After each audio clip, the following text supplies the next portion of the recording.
Sumir, how you doing? I'm just round the corner.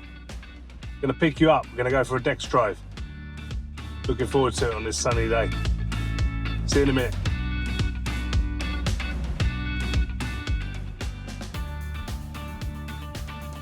Sumir, Hi, Mark. how are you doing? Good. Good.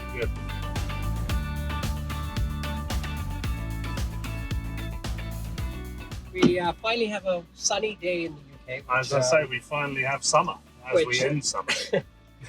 And we've done the requisite talk about the weather.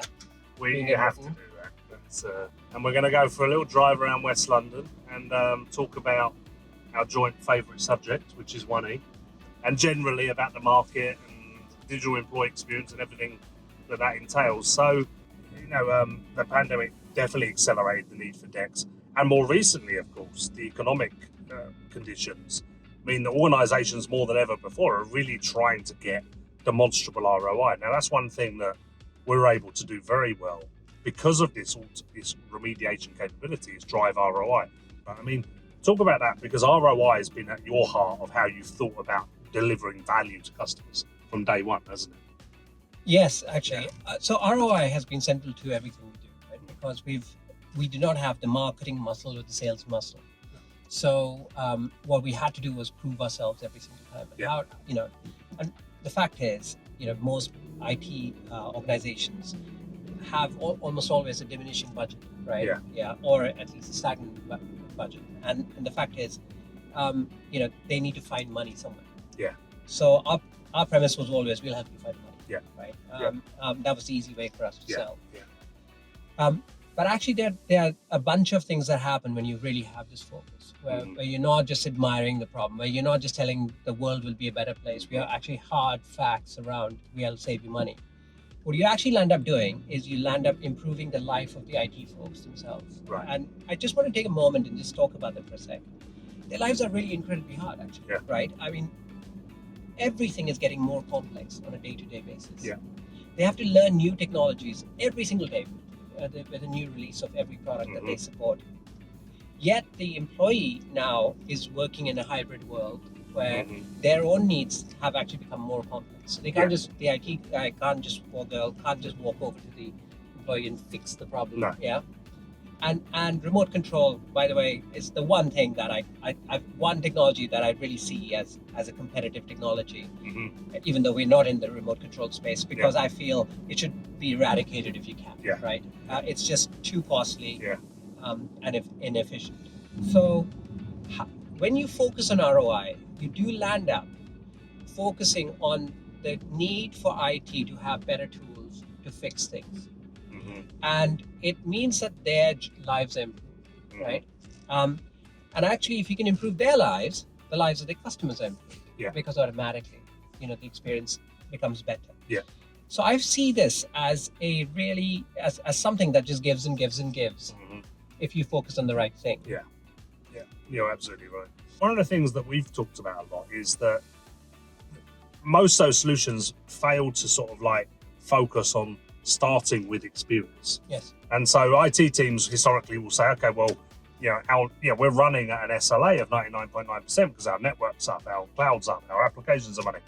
But the users are still sitting there saying, I have a terrible experience. Now, that was part of how you thought about addressing the problem from the very beginning was, okay, let's start with the experience and then work backwards. But how do you view that wider landscape of monitoring and the critical role that 1E is playing now? So it all starts with knowledge worker, right? Yeah. In the old days, CIOs often talked about their data centers and how many they had and how big they were. Yeah. Right. No one does that. No. Right. So our focus is the knowledge worker. Yeah. And our job is to make sure that the knowledge worker is always productive. Yeah. So as in we enable them so that they can just do their job. Yeah. But also we delight them, right? So that they want to do their job. We want them to enjoy this experience. Yeah. And if you ask any IT folks, is that what you want to do? They emphatically tell you yes. Yeah. We want to delight our customers. Yeah. So let's do that. I mean, that's our job. That is our job. Yeah. Right. Every organisation on the planet is focused on customer experience. Right. But you can't create that free Michelin star customer experience unless you create a free Michelin star employee experience. It starts with the employee, as the Richard Branson thing. Like, look after employees, then look after your customers. The simple challenge is you've got to fix the problem when that employee is experiencing it. Yes. So we have to fix the problem immediately in real time. We talked a bit about AI and where you see that going, specific to this area of digital employee experience and end user computing. How do you see the future playing out? I can say in the next few years, the situation is not going to change massively. No. Right. And the reason for that is that the knowledge worker is becoming more and more important to every business.